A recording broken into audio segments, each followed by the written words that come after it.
ভিডিওতে সবাইকে স্বাগতম। আমরা আজকে আবার চলে এসেছি রান্নায়। এখানে বেগুন, আলু আর এই পাশে মাছ রাখা আছে এবং কুমড়ার বড়ি আছে।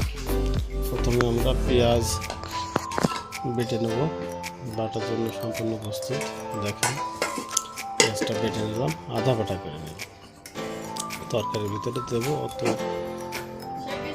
সেভাবে বাটার দরকার নেই, অল্প অল্প করে ছেঁচা দিয়ে নিয়েছি। এবার কাঁচামরিচটা বেটে নেব, কাঁচামরিচটা বেটে নিলাম।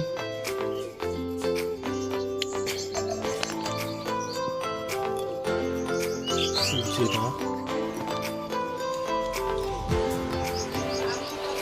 সরিষা, আমাদের যে সকল বাটাবাটি ছিল সেগুলো করে নিলাম। এখন মাছটাতে পুঁটি মাছ, জাপানি পুঁটি অনেকে বলে, পুঁটি বলে অনেকে। আর পাশে কুমড়ার বড়ি, এর পাশে তরকারিগুলো ভিজিয়ে রাখা হয়েছে। এখন আমরা মাছটাতে লবণ হলুদ মাখিয়ে সুন্দর করে মাখায় নেব। দিলাম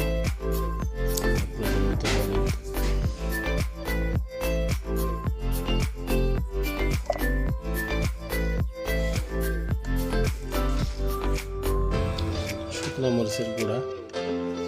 শুকনো মরিচের গুঁড়াটা দিলে মাছটার স্বাদ আসলে বেশি হয়, একটু ঝাঁঝালো ভাব হয়। মনে করেন যে ভাজাটাই সুন্দর মতো খাওয়া যায়, তাহলে তরকারির মধ্যে দিলে তো আর একটু স্বাদ বেশি হয়।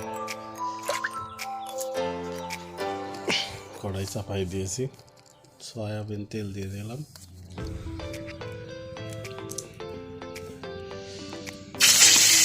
মাছ ভাজা শুরু করে দিয়েছি। মাছের মাথা, লেজ, মাছের সেগুলো দিয়ে নিচ্ছি।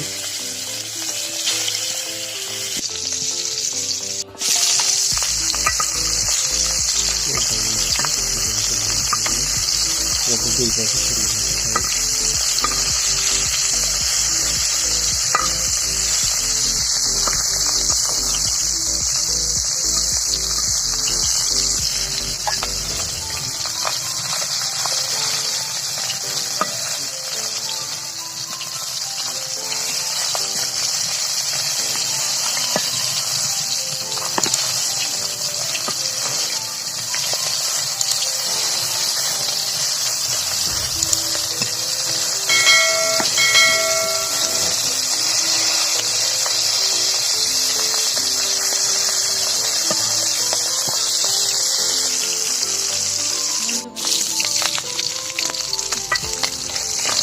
মাছ ভাজা মোটামুটি হয়ে গেছে,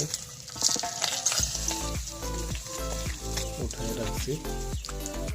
মাছ ভাজা কড়াইয়ের মধ্যেই আমাদের যে কুমড়ার বড়িটা আছে সেগুলো দিয়ে এটা বেশ কিছু সময় নাড়াচাড়া করে ভেজে নেব।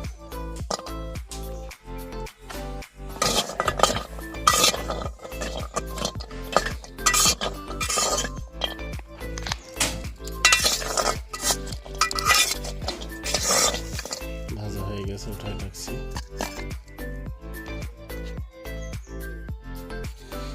এবার তরকারি রান্নার জন্য পুরো প্রস্তুত। তেল দিয়ে নিলাম, যে বাটা মশলাটা ছিল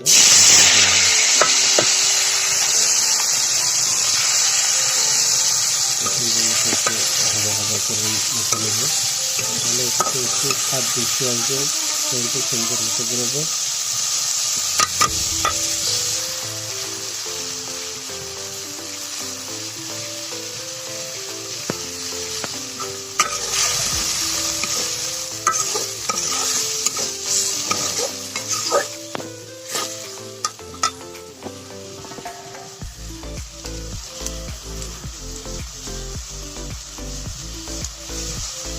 হলুদ দিয়ে নিলাম,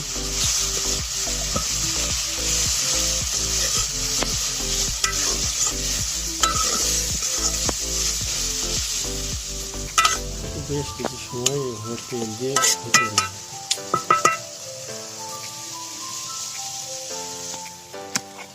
এবার কেটে রাখা তরকারিটা সুন্দর মতো ধোয়া আছে, পানির বেশি রয়েছে, সেগুলো কড়াই ভিতরে দিই।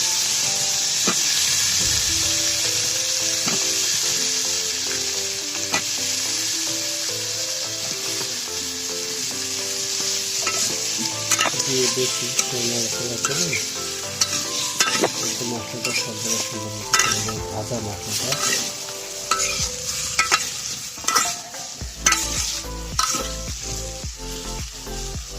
এরপর এটা কষানোর জন্য যে পানি লাগে সে পানিটা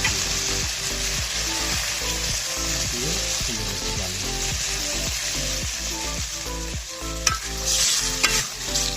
বেগুন আর আলু তো বেশি লাগবে না,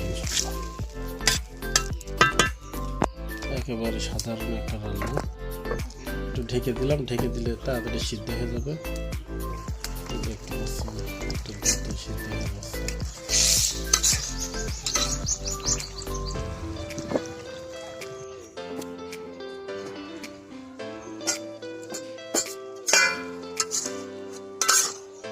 আমাদের কষানো শেষ পর্যায়ে চলে এসেছে, দেখতে পাচ্ছেন।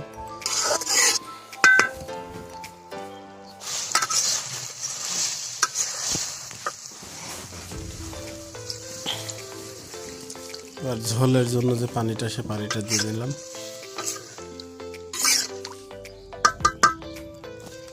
এর মধ্যে কুমড়ার যে বড়িটা ভেজে রাখা ছিল সেটা প্রথমে দিয়ে নেব। এটা বেশ কিছু সময় জাল দিতে হবে, তাহলে কিন্তু সুন্দর মতো সিজে যাবে, একেবারে নরম হয়ে যাবে।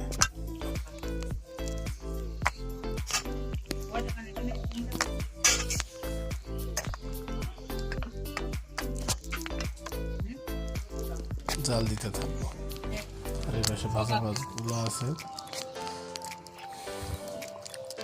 এখন বেশ কিছু সময় জাল দেওয়ার পরে ভাজা মাছগুলো দিয়ে দেবো। বড়িটা মোটামুটি সিদ্ধ হয়ে গেছে, তরকারি থেকে বেশ ভালোই সেন্ট আসছে মোটামুটি।